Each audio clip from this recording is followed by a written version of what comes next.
నేను ఎందుకు వింటాను? ప్రజలు ఎందుకు వినాలా?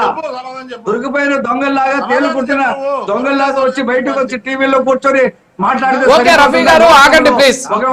రఫీ గారు ఆగండి, ఆయన వర్షన్ ఆయన చెప్పనివ్వండి. ఆగండి ప్లీజ్ రఫీ గారు, ఆగండి ప్లీజ్. రఫీ గారు ఆగండి, వినండి సార్, ఒక్క నిమిషం వినండి సార్, మళ్ళీ మాట్లాడి సార్. ఆగండి ప్లీజ్, ఆగండి ప్లీజ్, ఒక్క నిమిషం ఆగండి రఫీ గారు. ఎందుకు కంట్రోల్ చేయలేదు అతన్ని? మీరు నోటికి ఇష్టం చేసి మాట్లాడుతూ ఉంటే సమాజం సిగ్గుతో తలదించుకుంటా ఉంది ముగ్గురిని చూసి. ఇక వాళ్ళు ఏమవుతారు? ఓకే ఓకే ఓకే ఆపండి ప్లీజ్ రఫీ గారు, రఫీ గారు ఆపండి. నారాయణమూర్తి గారు కంటిన్యూ ప్లీజ్. ఏం మాట్లాడతారు? ఇక అటుగా మాట్లాడింది తప్ప నేనేమన్నా ఐఎమ్ ఆర్గ్యూయింగ్. ఇప్పుడు నత్వాని గారు ఏ పార్టీ నుంచి రాజ్యసభకి వెళ్ళారని అడిగా. ఈయన వచ్చి ఏం చెప్తున్నాడు ఇక్కడ? బీజేపీ పార్టీ అని చెప్తాడా? అలా కామన్ సెన్స్ ఉంది అసలు? నువ్వు ఏదైనా వాదించు, నీ పార్టీ తరఫున నీ స్టాండ్ ఏంటో వాదించు, తప్పలేదు. మేము కాదను.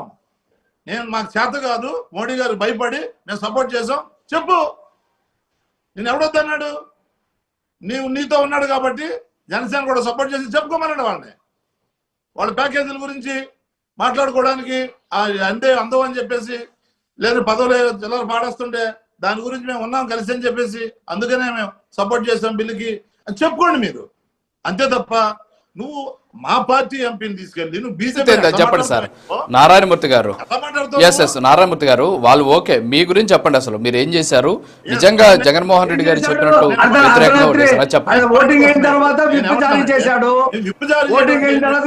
సార్ ఒక్క నిమిషం సార్. రఫీ గారు, రఫీ గారు అతను ఎందుకు మాట్లాడాడు?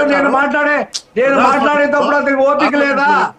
మాట్లాడిస్తాను సార్, మాట్లాడిస్తా. ఇలా మాట్లాడుకుంటే ఉపయోగం లేదు. ఆయన మాట్లాడారు, ఇప్పుడు ఆయన చేశారు కాబట్టి మీరు చేస్తారా? ఒక్క నిమిషం, మీరు మాట్లాడేటప్పుడు ఆయన అడ్డు తగిలారు కాబట్టి మనకు ఒక్కసారి అండి, ఒక్క నిమిషం, మనకు విజ్ఞత అనేది ఒకటి ఉంటుంది. ఆగండి ప్లీజ్, ఆగండి ప్లీజ్. నేను మాట్లాడేటప్పుడు ఎందుకు అనుమతించారు? మైక్ ఎందుకు సార్? ఇక్కడ సబ్జెక్ట్ జనాలకు తెలియాలా వద్దా? ఇక్కడ మీ ఇద్దరు మాత్రమే కాదు, చాలా మంది టీవీ చూసే వాళ్ళు చాలా మంది ఉన్నారు. ఒక్క నిమిషం ఆగండి సయ్యద్ రఫీ గారు, ఆయన వర్షన్ తెలుసుకోనివ్వండి. సో ఆయన చేశారు కాబట్టి నేను కూడా చేస్తాను, కరెక్ట్ కాదు. ఒక్క నిమిషం ఆగండి ప్లీజ్, వాళ్ళ వర్షన్ తెలుసుకోవాలి కదా. ఇప్పుడు ఆయన ఏం చెప్తారో తెలిసిన తర్వాత అప్పుడు మీరు రియాక్ట్ అవుతారు. ఒక్క నిమిషం ఆగండి సార్. నారాయణమూర్తి గారు క్యారీ ఆన్. నేను ఒకటే చెప్తున్నానండి, వాళ్ళ పార్టీ స్టాండ్ వాళ్ళు చెప్పుకోమనండి. నా పార్టీ స్టాండ్ నేను చెప్తున్నా. మేము క్లియర్ గా బహిరంగంగా పార్లమెంట్ లోపల బయట కూడా మీడియా వేదికగా మేము మొన్న మా ముస్లిం సోదరులందరూ కూడా విజయవాడలో భారీ సభ పెట్టుకుంటే వేదికగా వెళ్ళి మేము మాట్లాడిన వీడియోలు ఉన్నాయి. బహిరంగంగా మేము మాట్లాడాం, దీన్ని వ్యతిరేకిస్తా ఉన్నాం, వీళ్ళ హక్కులను కాలరాస్తా ఉన్నారు. ముస్లిం సోదరులు కూడా భారతీయులు, వాళ్ళు కూడా ప్రజాస్వామ్యతంగా బతికే హక్కు ఉంది. ఇక్కడ వాళ్ళ ఆస్తులను రక్షించుకునే హక్కు ఉంది. వాళ్ళని కలరాయొద్దు. వాళ్ళు కూడా సమానంగా హక్కులు కల్పించి ఏదైతే రాజ్యాంగం కల్పించిందో ఆ హక్కుల్ని కొనసాగించండి. మీరు ఏదన్నా చిన్న చిన్న తేడాలుంటే దాంట్లో చూడాలి, కానీ కంప్లీట్ గా వాళ్ళు బతికే హక్కే లేదు. ఇక్కడ వాళ్ళ ఆస్తులకు రక్షణే లేదు. మేము మా ఇష్టం వచ్చినట్టు చేస్తాం, కులాల మధ్య చిచ్చు పెడతాం, మతాల మధ్య చిచ్చు పెడతాం, ఈ విధంగానే మేము పరిపాలిస్తాం అనేది కరెక్ట్ కాదు అని చెప్పేసి మేము చెప్పుకుంటూ వచ్చాం బహిరంగంగా. దాని మీద వీళ్ళు వక్రీకరిస్తారా? 3 అట్టెళ్ళేయి 4 ఇటెళ్ళేయి, ఎవరెవరో ఎక్కడ వేసుకున్నారో మాకు సంబంధం లేదు. మేమేం చెప్తున్నాం? మేము విప్ జారీ చేసాం, కంప్లీట్ గా వ్యతిరేకించాం, బయట వ్యతిరేకించాం, లోపల వ్యతిరేకించాం. మా ఓట్లన్నీ దానికి వ్యతిరేకంగానే పడ్డాయని మేమంటా ఉంటే వేసిన ఓటు చూపించు. అసలు ఏమన్నా ఉందండి? పెద్ద మనిషి మాట్లాడుతున్నాడు శాంతిప్రసాద్ గారికి.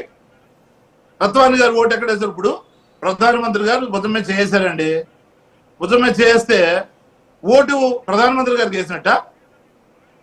ఇదెక్కడ అన్యాయం? ఇది పార్లమెంట్ లో రాహుల్ గాంధీ మీ 7 మంది ఇప్పుడు 7 మంది వేసారా లేదా? అనుకూలంగా వేసారా, ప్రతికూలంగా వేసారా? మీ దగ్గర ఉన్నటువంటి అంటే ఈ రోజు ఓటింగ్ అయితే ఈ రోజు మీరు కూడా ఇట్లాంటి ఆరోపణలు చెప్పాడు అక్కడ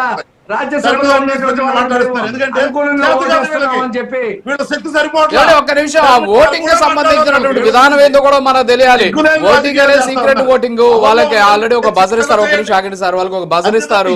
ఆ బజర్ ఎవరికి ఓటేశారో తెలియదు. అలాగే స్లిప్పులు ఇస్తారు, మాన్యువల్ గా కూడా ఓటింగ్ ఉంటది. దానికి సంబంధించిన వివరాలు కూడా మీకు తెలియాలి. సో ఎవరు వేశారు, అది అధికారికంగా ఏ పార్టీ నుంచి చేశారు అనేటువంటి వివరాలు ఎట్టి పరిస్థితుల్లో కూడా బయటపెట్టి. ఇప్పుడు నారాయణమూర్తి గారు చెప్పారు, ముస్లింలకు సంబంధించిన హక్కులు మేము కాపాడాము, గతంలో కూడా అనేక సందర్భాల్లో మేము మాట్లాడామని చెప్పారు.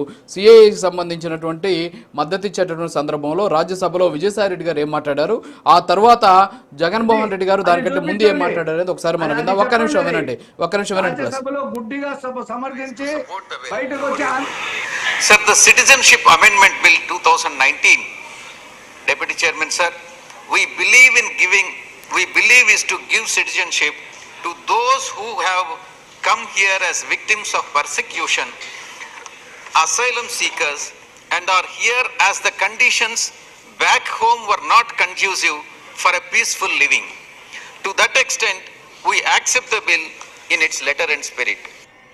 NRC విషయంలో కానివ్వండి, సిఏఏ విషయంలోనే కానివ్వండి, ఇంకా ఏ అంశంలో అయినా మైనారిటీల మనోభావాలకు, వారి ఇజ్జత్ और ఈమాన్ కు అండగా నిలబడుతూ మద్దతుగా ఎల్లప్పుడూ ఉంటామని చెప్పి సందర్భంగా తెలియజేస్తా ఉన్నా.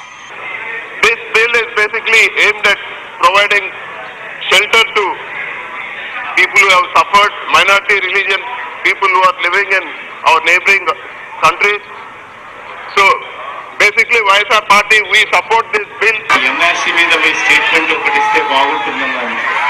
ఇంతకుముందు NRC విషయంగా NRCకి ఎట్టి పరిస్థితుల్లోనూ రాష్ట్ర ప్రభుత్వం సపోర్ట్ చేయదు అని చెప్పి NRCకి ఖచ్చితంగా వ్యతిరేకంగానే ఉంటాము, ఖచ్చితంగా సపోర్ట్ చేసే పరిస్థితి ఉండదు అని చెప్పి మరొకసారి కూడా ప్రతి ముస్లిం సోదరుడికి కూడా భరోసా ఇస్తుంది. ఇవాళ ఖచ్చితంగా హామీ ఇస్తూ ఇప్పుడు విన్నాం సార్, సిఐఏకి సంబంధించి రాజ్యసభలో విజయసాయి రెడ్డి గారు సపోర్ట్ చేశారు.